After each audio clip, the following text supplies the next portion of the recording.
Hey athletes, welcome back to the High School Athlete Nutrition Podcast. I'm Stephanie, your sports dietitian and nutrition coach. And today we are celebrating National Girl and Women's in Sports Day, which is exciting. It's a day to recognize strength, talent, commitment of all female athletes, plus their coaches and parents and friends and family that are supporting them every step of the way, wherever they are in their athletic career, from all the way down to Pee Wee, all the way up to collegiate and professional sports, whatever you're doing on the field, the court, the track, wherever you're training. It's incredible to think about the work you're putting in and everyone who's there to support you and help just to elevate female sports in general. And so today we're going to be celebrating by talking about the power of nutrition for female athletes. If you're a young athlete and you are trying to chase a performance goal and you're looking for ways to elevate your game, this is where you want to be. You want to listen in, and we're going to talk about some of the key things that you can do to elevate your game, but also support your body, your menstrual cycle, your bone density, and so much more. Why do female athletes need to fuel differently? We're different than our male counterparts because we have different hormone cycles and energy demands and nutrient needs.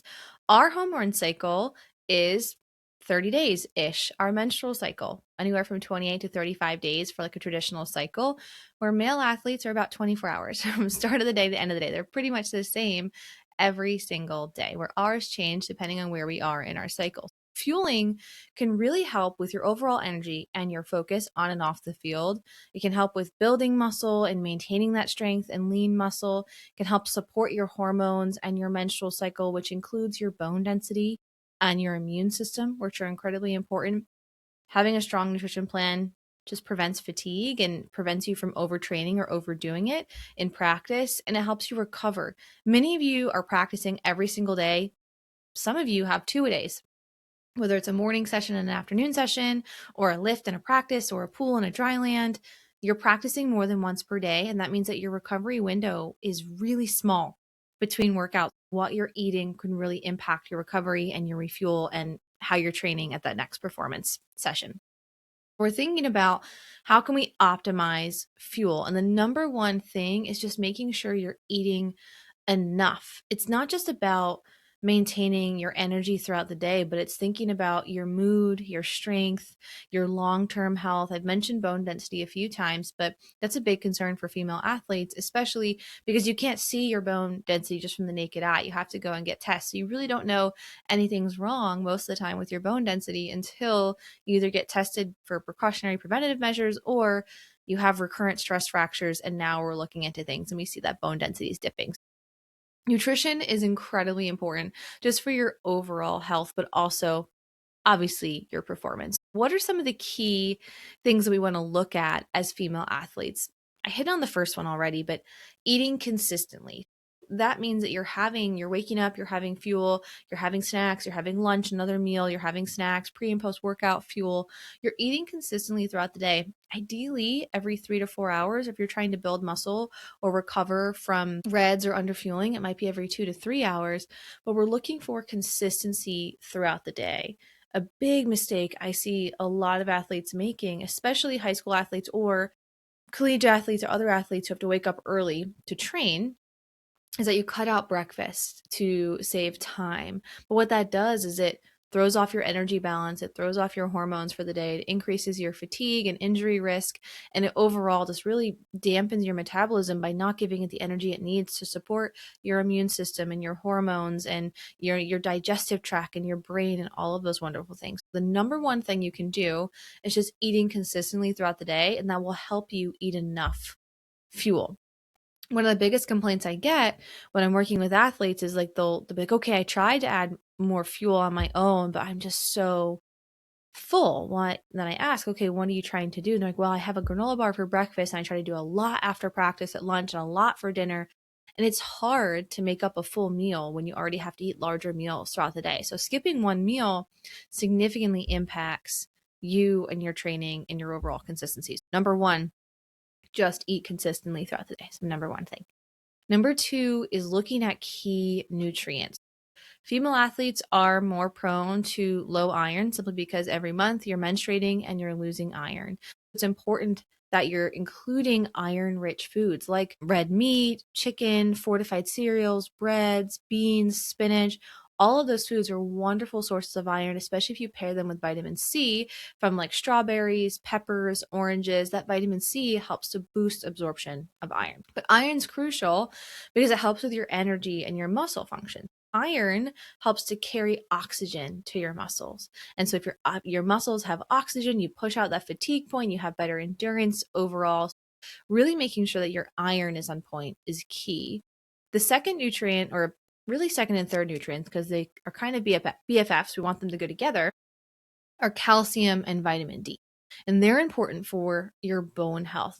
Thinking about things like milk, yogurt, cheese, fortified plant milks, leafy greens, beans are all good sources of calcium. And when you pair calcium with vitamin D sources or things that are fortified or have vitamin D added to them, that actually boosts calcium absorption. Just like iron and vitamin C like to work together, so do calcium and vitamin D.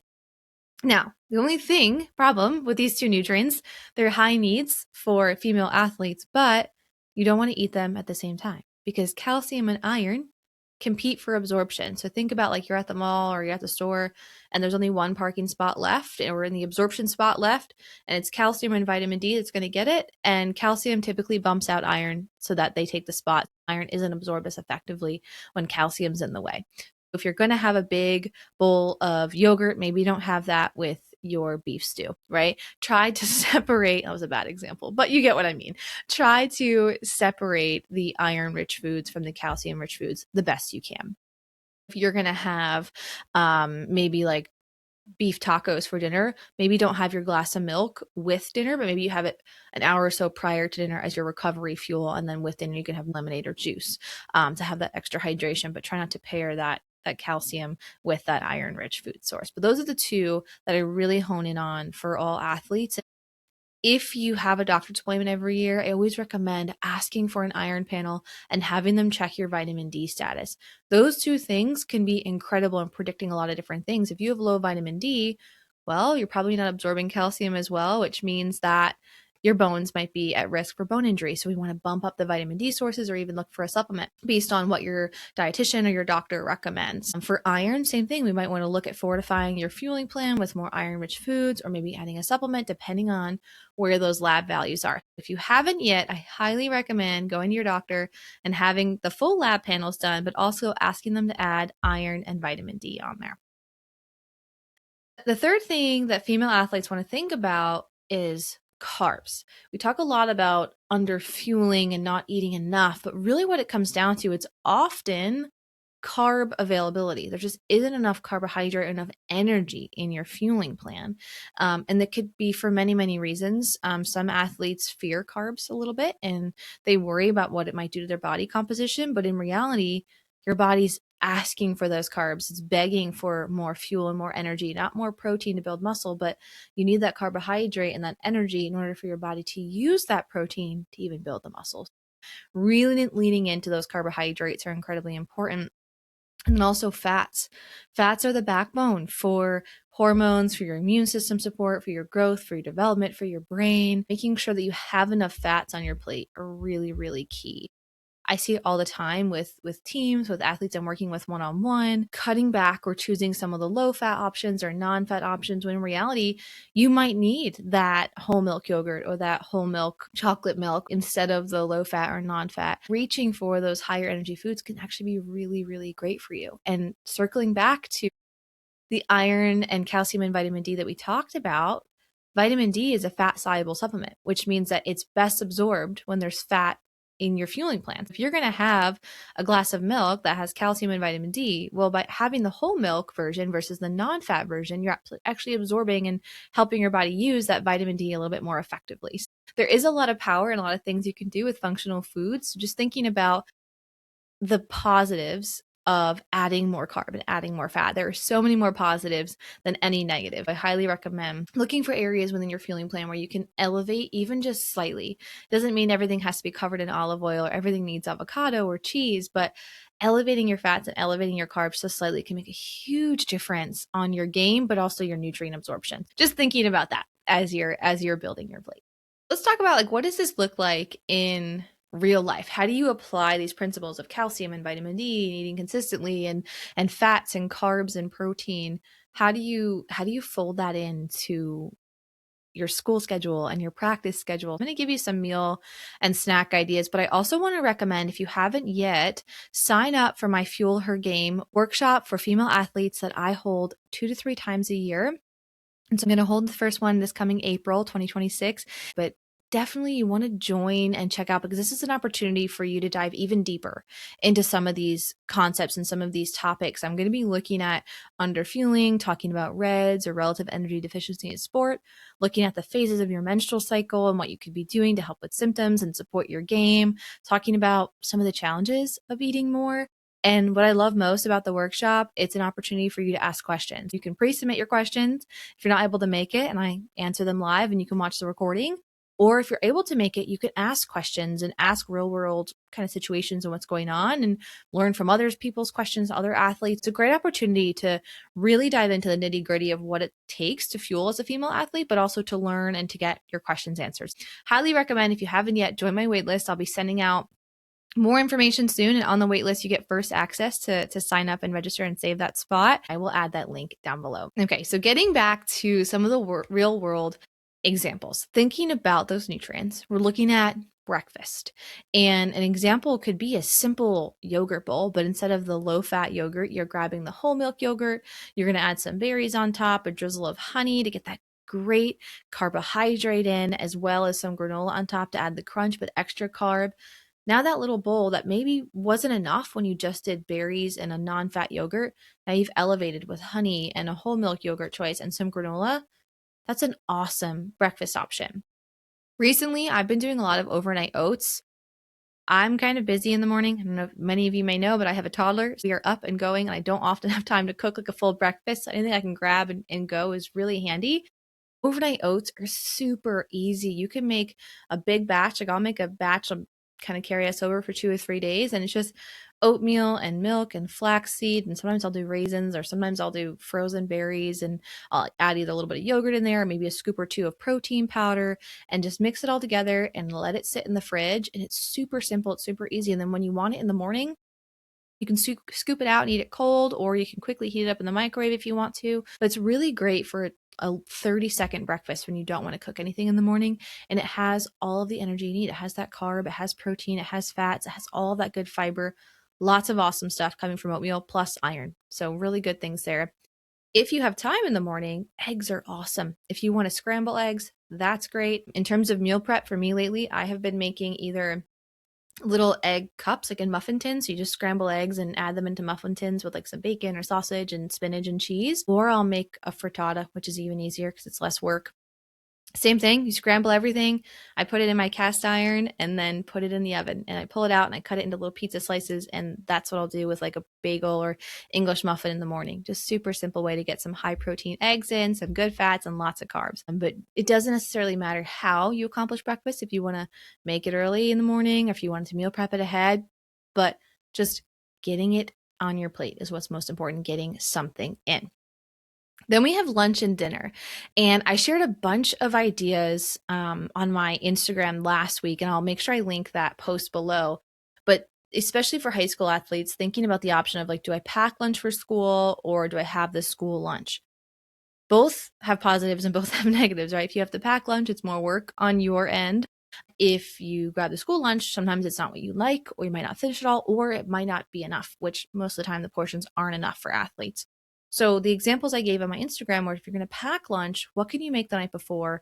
What can you kind of grab and go maybe on a Sunday where you're pre-packing all your snacks? When you make that lunch the night before, in the morning, you can just grab your snacks and be out the door. Or if you're having the school lunch, can you bring 2 or 3 of those snacks from home that will help you elevate that school lunch and just make it a little bit more powerful and a little bit more energy dense, so you have enough fuel for practice? That's really kind of that goal, is how can we make sure you're eating enough throughout the day and looking at that consistency. And then the next thing is snacks. Every school is a little bit different. I feel like post-COVID is, schools are a little bit stricter on who's allowed to eat and where you're allowed to eat and the types of foods you're allowed to eat. But I always recommend carrying something on hand, whether it's a granola bar or trail mix, or if you're a nut-free school, you could do things like pretzels or goldfish or graham crackers. Just keeping something on hand in your backpack for maybe a mid-morning snack if you have a late lunch, or an afternoon snack if you have an early lunch. And then always packing a pre-practice snack. And again, that's going to be that simple carbohydrate like a applesauce or a fruit bar like a That's It bar, or thinking about gummies or pretzels, some simple carbohydrate that will just top off your energy store right before you hit practice. And then lastly, the important thing with school is hydration. Water counts so much. Your blood is liquid. It's made a lot of water, right? And so in order for that nutrients and those oxygen that you're breathing in to get to your muscles, you need enough liquid, and you need to make sure that you're hydrated. Sipping water all day long is key. The last thing we want you to do is chug a bunch of water before practice because you forgot to drink your water all day, and then you feel terrible on the field. Really thinking about being consistent with that water is going to be the number one tip for me when it comes to hydration. Before we wrap up, I want to talk about some of the myths and challenges and mindsets that I have seen with female athletes just in the past few weeks when I'm working with them, mostly one-on-one. In some group settings, people have brought these things up, but these are some of the themes that I'm seeing. One is trying to maintain your body composition and being fearful of adding in more carbs or adding in more fat. I had an athlete say to me that she was really concerned about having to put on some weight to recover her menstrual cycle because she won't be as fast and she won't have her speed because she's a track runner, so she won't have any of that energy, be explosive. And we talked about it, and I said, if you're not fueling enough anyway, you're not going to have the energy to do those things, right? So why not give nutrition a shot so your body composition goes up a little bit, you have a little bit more muscle, a little bit more body fat, but that muscle makes you faster and stronger, and your reaction time off the line is faster. Wouldn't that be a better what if we what if positive versus what if negative, if you know what I mean? Like, what if I gain weight? Okay, well, what if you do? And it's awesome. And you feel stronger and you have more endurance and you're recovering faster. Like, that can be really great, because what if you underfuel? Well, your injury risk is going up. So thinking about eating less doesn't always mean better as an athlete. Eating more can be, or is typically, really good. Really, really good. Along that kind of same line, the carbs can make you gain weight. So being fearful of adding more carbs to your plate. Carbs are your fuel.